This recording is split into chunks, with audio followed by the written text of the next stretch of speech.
पृथ्वी नष्ट कर रहे हैं। जंगल विदा हो गए हैं, लाखों वृक्ष प्रतिदिन काटे जा रहे हैं। अभी वैज्ञानिक चेता रहे हैं, लेकिन कोई भी उन्हें सुनने को तैयार नहीं है कि यदि इस पृथ्वी के सारे वृक्ष विदा हो जाएं, मनुष्य जीवित नहीं रह सकता। हम पर्यावरण के साथ एक गहन लेन देन की स्थिति में हैं। मनुष्य श्वास में ऑक्सीजन लेता है और कार्बन डाइऑक्साइड छोड़ता है। वृक्ष कार्बन डाइऑक्साइड लेते हैं और ऑक्सीजन छोड़ते हैं। न तुम वृक्षों के बिना जी सकते हो, न वृक्ष तुम्हारे बिना।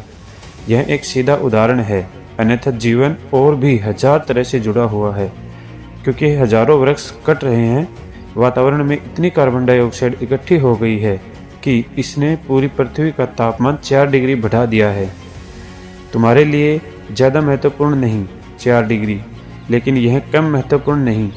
इस शताब्दी के अंत तक यह तापमान इतनी बर्फ पिघलने को काफ़ी होगा जिससे महासागरों तल 4 फीट ऊंचा उठ जाएगा। 1 डिग्री तापमान के बढ़ने का मतलब है कि सागरों का तल 1 फुट ऊंचा उठना। इसलिए जो शहर महासागरों के किनारों पर हैं और सारे बड़े बड़े शहर उन किनारों पर हैं, वे पानी से भर जाएंगे यदि तापमान बढ़ता रहा, जिसकी पूरी संभावना है, क्योंकि अभी तो कोई नहीं सुन रहा है।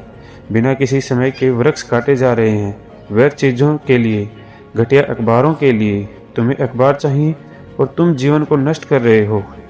इस बात की संभावना है कि यदि हिमालय की सारी बर्फ पिघलनी शुरू हो जाए, जैसा अतीत में नहीं हुआ है, तो महासागरों का तल 20 फुट ऊंचा उठ जाएगा और लगभग पूरी पृथ्वी को डुबो देगा। तुम्हारे सारे शहर नष्ट हो जाएंगे, मुंबई, कलकत्ता, न्यूयॉर्क, लंदन और सैन फ्रांसिस्को। शायद कुछ आदमी लोग जो पहाड़ों पर रहते हैं बच जाएं। सभी समस्याएं सरल हैं। एक तरह से यह संकट स्थिति अच्छी है, क्योंकि वह लोगों को चुनाव करने के लिए बाध्य करेगी। तुम मरना चाहते हो या तुम एक नया जीवन जीना चाहते हो। क्षतिपूर्ति हो सकती है, तो फिर अतीत के प्रति मर जाओ। तुम्हें अतीत विरासत की भांति जो भी मिला है उसे त्याग दो और नई शुरुआत करो। मानो तुम इस धरती पर पहली बार अवतरित हुए हो। प्रकृति के साथ दुश्मन की तरह नहीं, दोस्त की तरह काम करना शुरू करो और पर्यावरण फिर से एक सतह एकता की भांति काम करने लगेगा। इस धरती को और हरा भरा करना कठिन नहीं है। यदि बहुत सारे वृक्ष को काटा गया है तो बहुत से वृक्ष लगाए भी जा सकते हैं और वैज्ञानिक सहयोग से बड़ी तेजी से बढ़े जा सकते हैं और उन पर ज़्यादा घने पत्ते आ सकते हैं।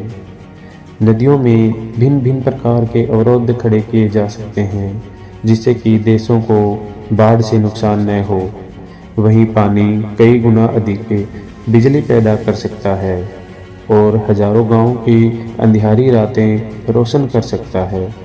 सर्द शीतकाल में उष्मा दे सकता है। बात सरल है, सभी समस्याएं सरल हैं, लेकिन इन समस्याओं के मौलिक आधार गड़बड़ हैं। मैं सारी दुनिया को यह बताना चाहता हूँ कि अगर तुम एक होने के लिए तैयार नहीं हो तो इस ग्रह में विलीन होने को तैयार हो जाओ। खूबसूरत पृथ्वी। वैज्ञानिकों ने हिसाब लगाया है कि करीब 50,000 ऐसे ग्रह हैं जहां जीवन का अस्तित्व है। रात में जब तुम तारे देखते हो, वे तारे नहीं हैं, वे सूर्य हैं, लेकिन वे इतने दूर हैं कि चमकते तारे लगते हैं। तुम्हारा सूर्य बहुत औसत दर्जे का है, यह पृथ्वी की तुलना में बहुत बड़ा है, लेकिन दूसरे सौरमंडलों की तुलना में दूसरे सूर्य और अब तक 20 लाख सौरमंडल खोज लिए हैं। हमारा सूर्य बस औसत दर्जे का है, वे हमारे इस सूर्य से लाखों गुना बड़े हैं और उनके अपने ग्रह हैं। लेकिन कोई भी वैज्ञानिक इस बात का पता लगाने में समर्थ नहीं हुआ है कि पूरे ब्रह्मांड में कहीं चेतना का अस्तित्व है या नहीं। और निश्चित ही ऐसा कोई निशान नहीं है कि गौतम बुद्ध, लाओ त्से, च्वांगत्सु, बोधिधर्मा जैसे लोग हैं। ऐसे लोग जिन्होंने अपने सत्य को पा लिया है, बगैर चेतना के यह संभव नहीं है। यह पृथ्वी पूरे ब्रह्मांड में समृद्धतम है और यह ब्रह्मांड अनंत है, इसकी कोई सीमा नहीं है। जीवन सिर्फ यहाँ इतने सुंदरतम ढंग से प्रकट हुआ जहाँ की चेतना है, और चेतना ने ऐसी विधियाँ विकसित की हैं कि वह शिखर तक पहुँच सकें।